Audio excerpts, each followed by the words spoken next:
नमस्कार, तुम्ही पाहताय मराठी मंडळी, हे आपलं मराठी माणसांचं मराठी चॅनल।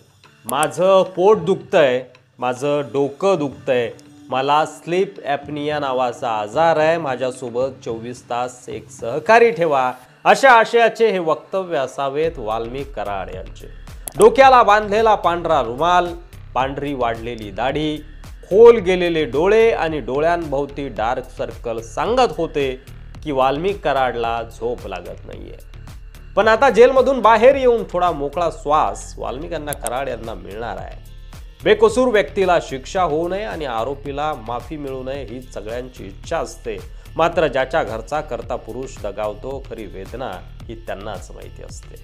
2 कोटींच्या खंडणी प्रकरणातील आरोपी वाल्मिक कराड, मध्यरात्री वाल्मिक कराडला बीड जिल्हा रुग्णालयात दाखल करण्यात आलं। त्याची अचानक प्रकृती बिघडल्याने त्याला रुग्णालयात दाखल केल्याची माहिती मिळते। बुधवारी खरं तर बीड जिल्हा मोक्का विशेष न्यायालयाने वाल्मिक कराड याला 14 दिवसांची न्यायालयीन कोठडी सुनावली होती आणि त्यानंतर कोठडीत त्यांची रवानगी झाली होती बीड जिल्हा कारागृहात। मात्र अचानक रात्री त्याला पोटदुखीचा त्रास होऊ लागला, त्यानंतर त्याला जिल्हा रुग्णालयात उपचारासाठी ॲडमिट करावं लागल्याची माहिती आहे। मध्यरात्री अचानक वाल्मिक कराडला पोटदुखीचा त्रास सुरू झाला, त्यानंतर पोलीस बंदोबस्तात वाल्मिक कराडला बीड जिल्हा रुग्णालयात दाखल करण्यात आलं। त्याची दृश्य आपण सध्या स्क्रीनवर बघतोय। कराडवर सध्या बीड जिल्हा रुग्णालयात उपचार सुरू आहे, वैद्यकीय टीम त्याच्यावर लक्ष ठेवून आहे। वाल्मिक कराड याला स्लीप ॲपनिया नावाचा आजार देखील आहे। शिवाय काल वैद्यकीय तपासणी पथकानं तपासणी केली असता वाल्मिकला सर्दी, ताप आणि खोकला असल्याचं देखील आढळून आलंय आणि त्यामुळं जेल प्रशासनानं खबरदारी बाळगत उपाययोजना म्हणून जिल्हा रुग्णालयात उपचारासाठी वाल्मिक कराड यांना दाखल केलेला आहे। इथे वाल्मिक कराड यांच्यावर ICU मध्ये उपचार सुरू आहे।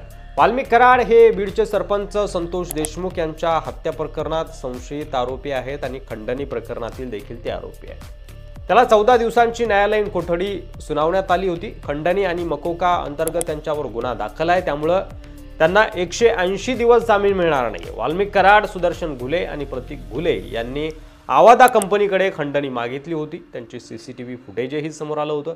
29 नोव्हेंबर रोजी विष्णू चाटे कार्यालयामध्ये वाल्मिक कराड हे दोघं आले होते। त्यांच्यासोबत सुदर्शन घुले आणि प्रतीक घुले हे देखील असल्याचं दिसत होतं। आता संतोष देशमुख हत्या प्रकरणातही वाल्मिक कराडला न्यायालयीन कोठडी सुनावण्यात आली आहे। संतोष देशमुख हत्या प्रकरणात वाल्मिक कराड पूर्ण दोषी असल्याचं अजून सिद्ध झालेलं नाहीये, मात्र त्यांच्यावर आरोप आहेत। या प्रकरणी न्यायालयात सुनावणी सुरू आहे। अद्याप हत्या प्रकरणातील आरोपींनी वाल्मिक कराडचं नाव देखील घेतलेलं नाहीये आणि विष्णू चाटेचा मोबाईल देखील अद्याप सापडलेला नाहीये। आता विष्णू चाटेवर देखील पुरावे नष्ट केल्याचा गुन्हा दाखल करण्यात आलाय अशी माहिती मिळते। मात्र पुरावेच जर नष्ट झाले असतील तर मग या प्रकरणाचा निकाल काय लागणार याकडे संपूर्ण महाराष्ट्राचं लक्ष लागून आहे। यावर तुम्हाला काय वाटतंय? तुमचं मत कमेंट बॉक्समध्ये आम्हाला नक्की सांगा। मराठी मंडळी या YouTube चॅनलवर तुम्ही नवीन असाल, अद्याप सबस्क्राईब केलं नसेल तर लगेच सबस्क्राईब करा आणि व्हिडिओ जास्तीत जास्त शेअर करायला विसरू नका। पुन्हा भेटू पुढच्या व्हिडिओमध्ये, तोपर्यंत रजा घेतो। धन्यवाद। जय महाराष्ट्र।